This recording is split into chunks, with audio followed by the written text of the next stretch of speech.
of x is equal to negative x plus 3 and g of x is equal to log base 2 with an argument of x. First things first, on the same set of x's, sketch the graphs of f and g, clearly showing all intercepts with the axis. So first things first, for f of x, our y-intercept, well, we just read that from the c value, so it's 0 and 3 right over there. Remember, we have mx plus c. So our x-intercept, we're just going to have negative x plus 3 equal to 0. From there we'll say, okay, let's add x to both sides. So that means our x-intercept has coordinates 3 and 0. Rightio, so x-int 3 and 0, y-intercept 0 and 3. Then for g of x, we know it won't have an x-intercept because that's where its vertical asymptote will be at x is equal to 0. For the x-intercept, we'll make y equal to 0, log base 2 of x equal to 0. We convert this to exponential form, so 0 is going to be our exponent, the base remains the base, and that's equal to x, and anything to the power 0 is equal to 1. So my x-intercept is 1 and 0. So let's clean this for the last time. In a different color.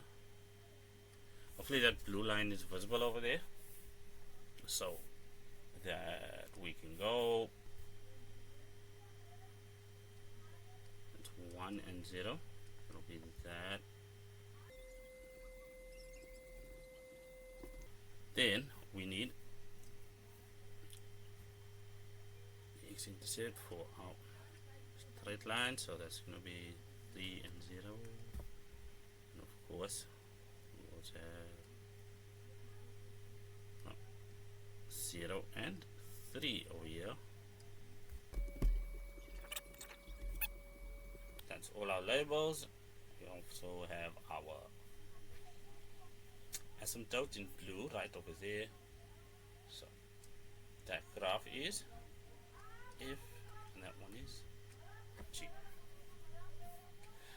Write down the equation of the inverse of G in the form y is equal to, well, that's going to be y is equal to 2 to the power x. There's a pattern there somewhere. Hopefully some of you will see it.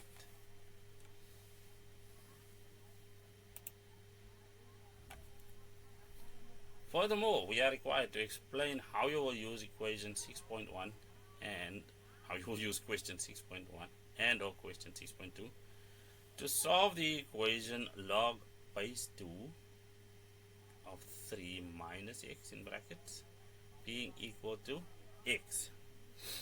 Well, if we can go back to the previous slide.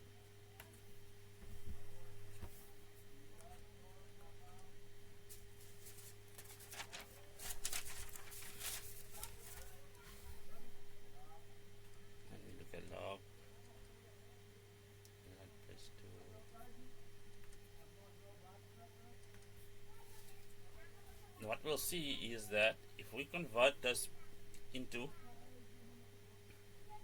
exponential form, we'll have 2 to the power x is equal to 3 minus x. So let me just rewrite that.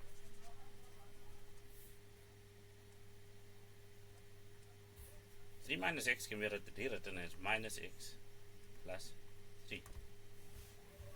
So we can see that this being 6.1.2, this is the inverse of this is the inverse of G, and this is F. So if I know where this point of intersection is, I can figure out where the point of intersection is with the inverse, because it's just going to be a question of inverting or switching the x and y values, and that'll give me that point of intersection.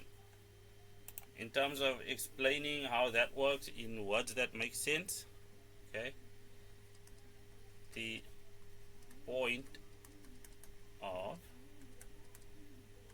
intersection between 2 to the power x, the inverse of g, and minus x plus 3, which is f of x,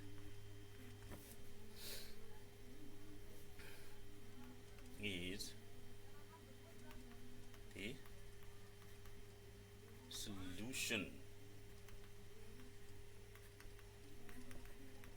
to the equation.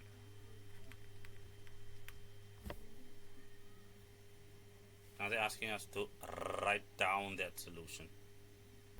Well, looking at our graph, we can see this point of intersection is at 1 roughly, given our scaling, if it's accurate enough.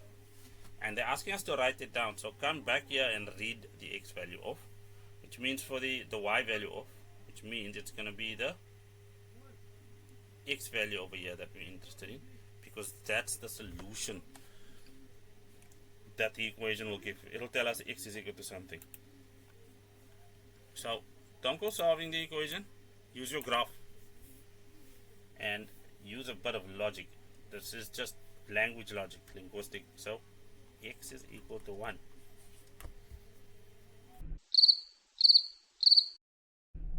Okay.